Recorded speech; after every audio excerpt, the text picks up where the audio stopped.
Salam alaikum. Aujourd'hui, je vais prendre la parole d'abord en tant que journaliste, ensuite en tant que président de la commission de la carte nationale de presse. En tant que journaliste, je devrais me féliciter de cette rencontre pour la bonne et simple raison que c'est la première fois que j'assiste à une rencontre pareille. On a parlé sans complaisance. Je pense que le commissaire Diop vient de faire un diagnostic sans complaisance et nous sommes tous d'accord sur le diagnostic qu'il a eu à faire. Nous sommes tous d'accord. Et cette année, c'est la deuxième fois que je participe à une rencontre de cette envergure. La première rencontre, c'était les assises de la justice. Lors de ces assises, j'ai participé à ces assises. Il y avait des détenus qui étaient là et qui parlaient de leur expérience devant des magistrats qui étaient là et qui écoutaient. Des fois, ça volait haut, des fois, ça volait bas. Mais ils étaient là, stoïques, ils écoutaient. Mais au bout du compte, les gens se sont rendus compte qu'il y avait des choses à changer et il y a des propositions qui ont été faites. Je peux donner l'exemple du retour de parquet. Il y a des gens qui ont raconté un certain nombre de choses. Je sais qu'au niveau de la police, il n'y a pas un budget qui est consacré pour gérer les retours de parquet et consorts. Et à partir de cela, il y a des propositions qui ont été faites pour corriger tout cela. Encadrer les retours de parquet, mettre un budget également pour gérer les personnes qui sont amenées en retour de parquet. Parce que les gens ont pris la peine de discuter et de trouver des solutions. La deuxième rencontre, c'est celle-là. Nous sommes là, nous tous, nous poursuivons des missions de service public. Et je pense que nous avons plus de points de convergence que de points de divergence. Je le dis parce que quand on prend même la Constitution, l'article 7 dit que les populations sénégalaises ont droit à la sécurité, ont le droit à leur intégrité corporelle.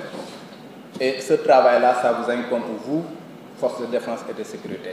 Vous descendez à l'article 8, c'est tout simplement le droit à l'information qui nous incombe, nous, journalistes. Même quand on part dans les process, nous avons pratiquement les mêmes procédures.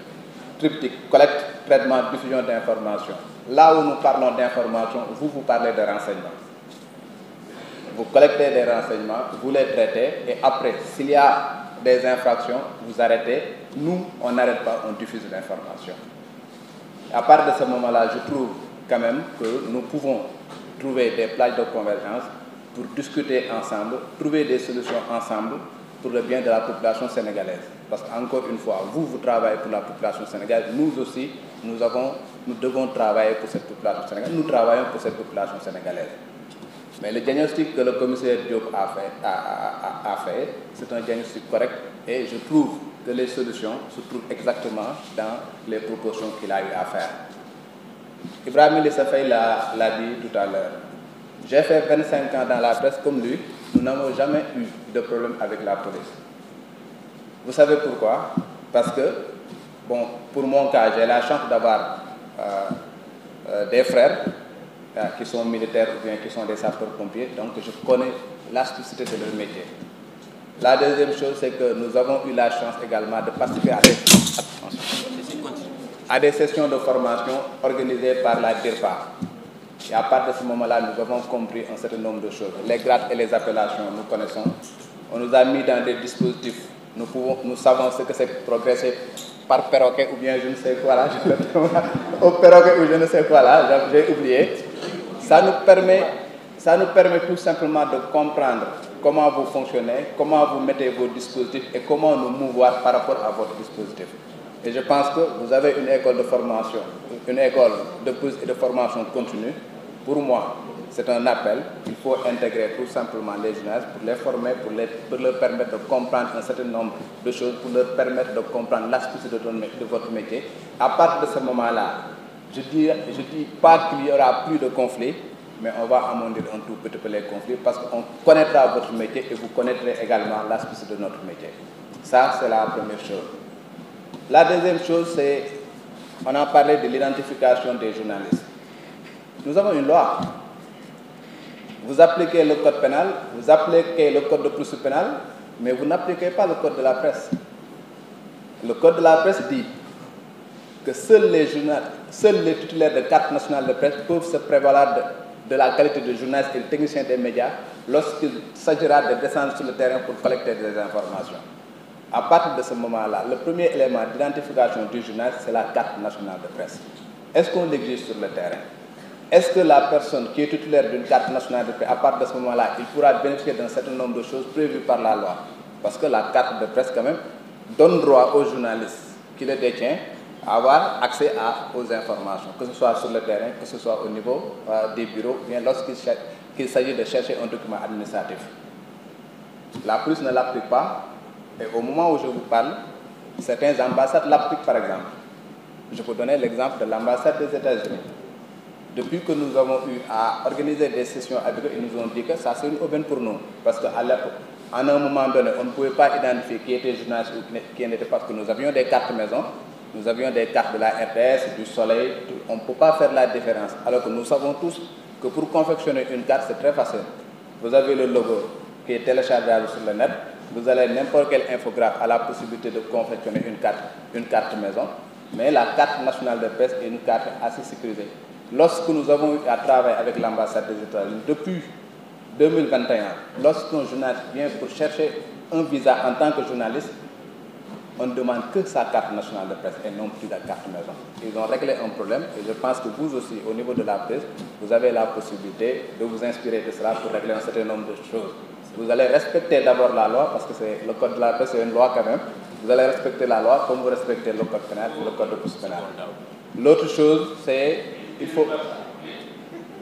Bon, non, en fait, je termine quand même pour dire quand même que à un moment donné, il faut quand même proscrire un certain nombre de langages, hein, parce qu'on l'a dit. Des fois, les policiers sont assez violents dans leurs propos. Par exemple, les termes dégage, c'est rien pour un policier, hein, dégage, c'est rien pour un policier. Mais ça peut être quelque chose pour un civil qui ne comprend vraiment pas la spécificité de votre... Bon, il y a même certains qui ajoutent dégage minable. Et ça, je pense qu'il ne faut pas que vous soyez un peu votre langage par rapport à ça. Je vous remercie.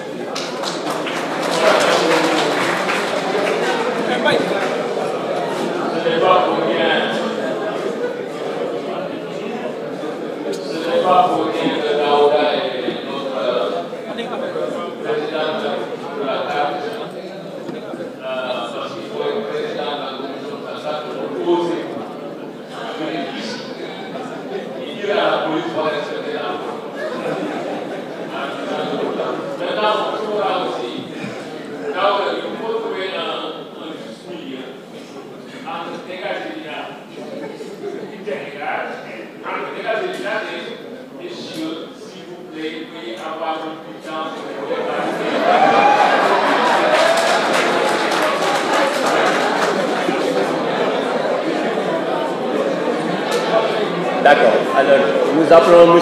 Ibrahim Khalil, ensuite Mme Khadi Sow Diawara. Alors, la bonne nouvelle, c'est que, parce que je reçois beaucoup de questions, la bonne nouvelle, c'est que le ministre vient de lever le devoir de réserve du directeur général de la police nationale et lui a demandé de parler librement, notamment de ce qu'on a vu sur les trois qui ont parlé évidemment. Monsieur le degré, je ne prononce pas. Bonjour, Monsieur le directeur général de la police, l'inspecteur général Mame Seydou Ndour, Mesdames, Messieurs les membres de la presse, Monsieur le modérateur, c'est avec un immense plaisir que je me tiens devant vous aujourd'hui. Parce qu'en fait, cette rencontre a toujours été un rêve pour moi.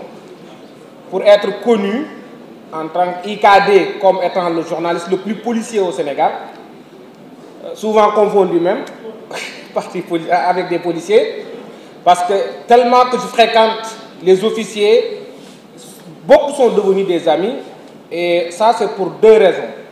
La première, je suis quelqu'un qui tient au patriotisme. Et la deuxième, je suis un disciple de Louis-Philippe Sagnan, je pense que ça vous dit quelque chose déjà. Cette rencontre est tellement importante pour moi parce que en fait, ça est en train de régler un problème que moi j'ai compris depuis des années auparavant. Je me rappelle en 2000, je pense c'est entre 2019 et 2020. À l'époque, c'était le commissaire Tabarangay qui était chef BRP et son adjoint Moustapha Ba, l'adjudant Moustapha Ba à l'époque, je pense qu'il est gradé maintenant. Il nous a trouvé au rond-point en face de l'Assemblée nationale. On avait des soucis avec les agents sur place parce que le terme qui revient depuis lors, c'est-à-dire dégage, a été un véritable problème parce qu'un confrère a refusé qu'on l'adresse ces genres de paroles, mais je lui ai dit, mais mon confrère, vous n'avez pas à vous offusquer par rapport à ça, parce que le terme dégage, pour le comprendre, il faut tout simplement faire la traduction. Ils ont leur langage, nous avons notre langage. Par dégage, il faut tout simplement comprendre, libérer l'espace pour nous permettre de faire notre travail, et puis voilà, chacun fait son travail et on passe. Je pense que c'est quand même des questions qui doivent être posées, pour que définitivement, chacun comprenne que le technicien de la sécurité, il est là pour la sécurité et que le technicien de l'information aussi, il est là pour recueillir de l'information. Je me rappelle, moi, je me suis inspiré d'ailleurs de la devise de la police, disant dans l'honneur au service de la loi. Moi, quand j'écris un papier, peut-être ceux qui me connaissent ou bien ceux qui me lisent souvent le voient quand même, quand j'écris un article d'opinion, je le signe toujours par IKD Poste dans l'honneur au service de l'information. Et avec un frère, on a discuté, lui il est policier, je lui ai dit, voilà, toi tu es au service de la loi, moi je suis au service de l'information.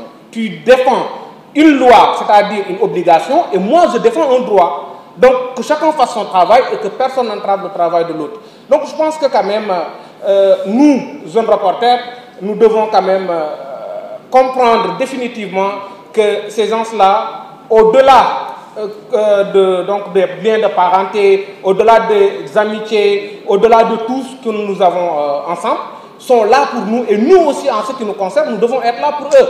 Parce qu'aujourd'hui, je pense que nombreux sont ceux qui reçoivent des informations, par exemple, signées IKD, et surtout les officiers de police. La majorité, ils partagent mes infos un peu partout parce qu'ils me disent, moi, en tout cas, je donne du crédit à ce que tu fais, parce que tu n'oses pas dire des choses qui ne sont pas quand même vérifiées. Donc moi, je pense que cette rencontre trouve son importance dans la mesure où c'est peut-être nouveau, mais c'est quelque chose qui quand même a toujours été quand même, je dirais, essentiel. Parce que, en fait, si le journaliste ne sait pas que lui, il n'est pas policier, c'est-à-dire, il a des soucis. Parce qu'en fait, quand on fait notre travail, souvent, on est confronté à des situations où, pratiquement, on fait le travail d'un policier, c'est-à-dire l'investigation. Moi, je suis journaliste d'investigation. Souvent, il m'arrive d'être dans des lieux où, mais c'est tellement dangereux, je suis exposé, je suis obligé de travailler avec certaines forces de police pour pouvoir quand même avoir les informations que je veux.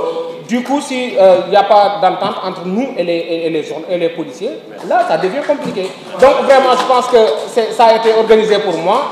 Et je tiens vraiment à vous remercier, vous tous, et dire que vraiment, c'est une belle initiative. Merci beaucoup. Merci beaucoup.